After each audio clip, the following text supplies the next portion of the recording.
नमस्कार शेतकरी मित्रांनो,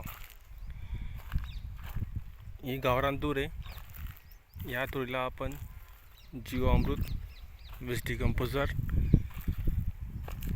आणि कृषी अमृत या खताचा वापर केला आहे। तुम्ही बघू शकता मित्रांनो, किती छान प्रकारे तूर आलेली आहे।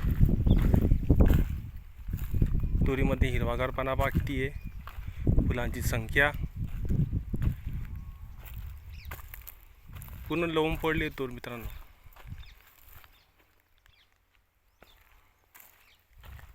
दीड बाय 4 वर दीड फुट लावलेली मित्रांनो, 2-2 दाणे प्रत्येकी।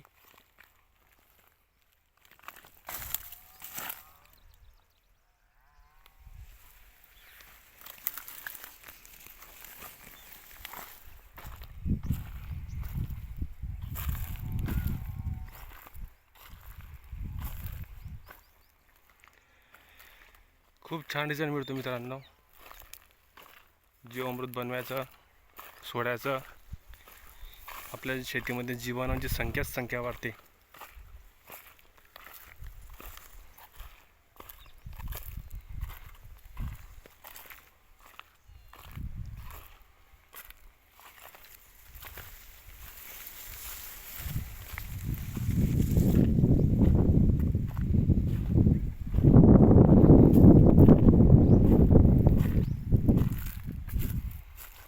जवळपास 8 फूट हाईट झाली मित्रांनो तुरीची।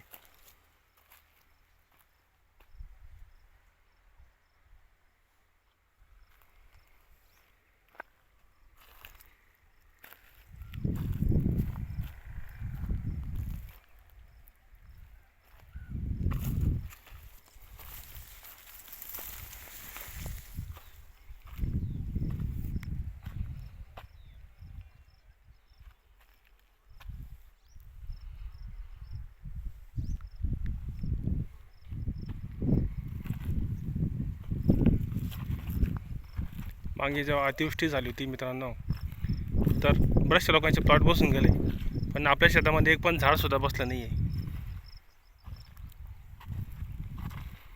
का बसलं नाही? कारण की आपल्या जमिनीत गांडूळ होते।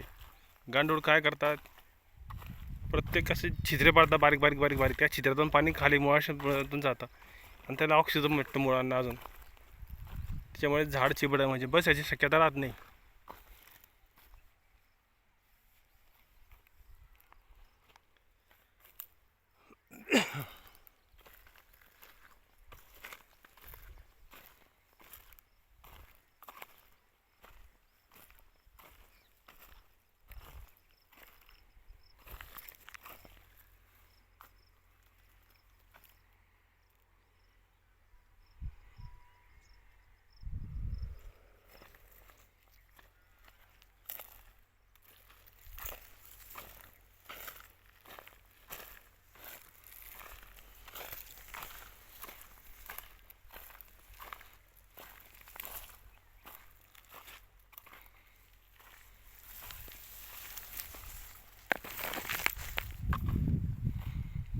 आता हरभरा लावला आहे, या नळीवरती पाणी चालू आहे। आता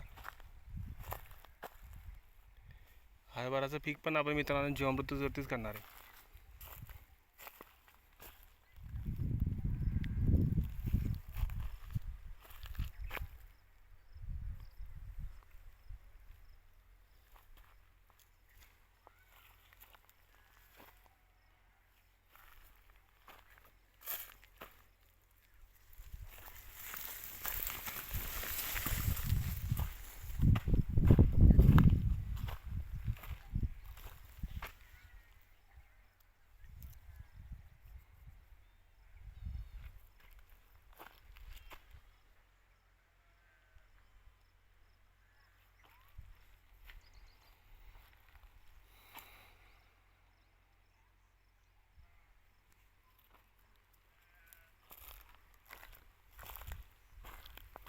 तीन जूनची लागवड आहे तुरीची। आपण तिचे 2 वेळा शेंडे खोडणी केली होती, तर शेंडे खोडणी पण केली पाहिजे। त्याच्यामुळे फुटव्याची संख्या अधिक वाढते। जास्ती फुटवे, जास्ती फळं, फांद्या आणि त्यांच्या फांद्याला जास्ती शेंगा, हे सूत्र आहे। या छोट्या छोट्या गोष्टी मित्रांनो आपण ध्यान ठेवलं पाहिजे। पारंपरिक पद्धतीने नाही करायची, थोडाफार बदल त्यात केला पाहिजे दिवसेंदिवस.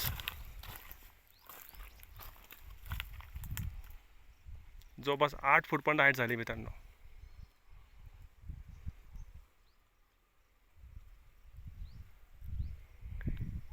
गुच्छामध्ये शेंगा आहे, गुच्छामध्ये फुलं आहे.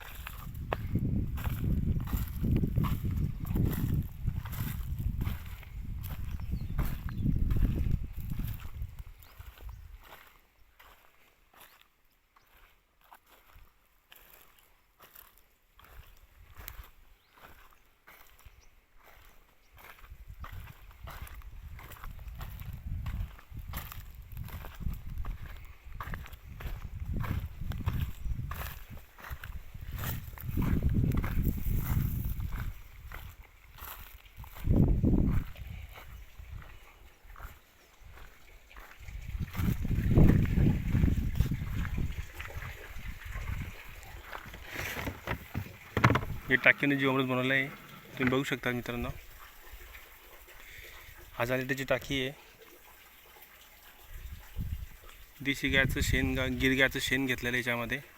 30 किलो, 20 लिटर गोमूत्र, 5 किलो गूळ, 5 किलो बेसन पीठ आणि डिकम्पोजर. हे सर्व मी एक खटीच टाकतो. आता 3 दिवस झालेले आहे, आता अजून बनायची बाकी आहे प्रोसेस.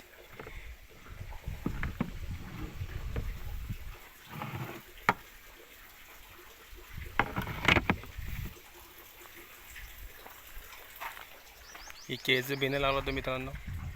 याला आतापर्यंत 21 दाणा टाकला नाही मी खताचा, फक्त जीवामृत. हे टाकीतून बनेलं असतं, जे उरलं सोडलं सगळं ते सोडून देतो. 5 झाडाची क्वालिटी पहा मित्रांनो.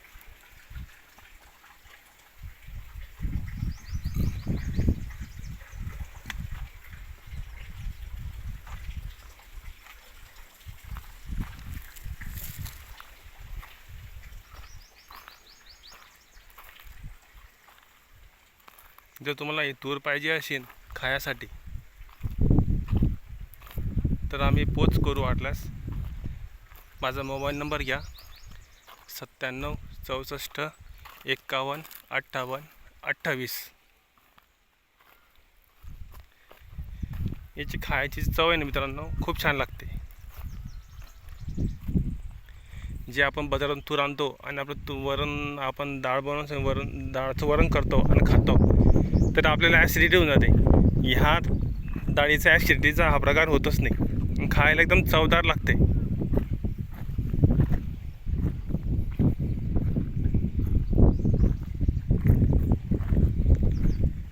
व्हिडिओ कसा वाटला मित्रांनो नक्की सांगा, लाईक करा, शेअर करा. आपण जर शेतकरी असाल तर जीवामृतचा प्रयोग नक्की करा.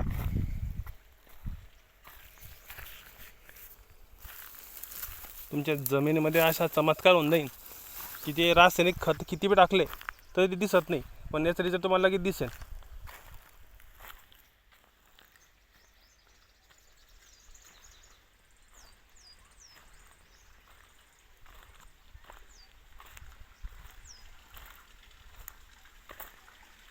जमीन पण अशी भुसभुशीत झालेली आहे.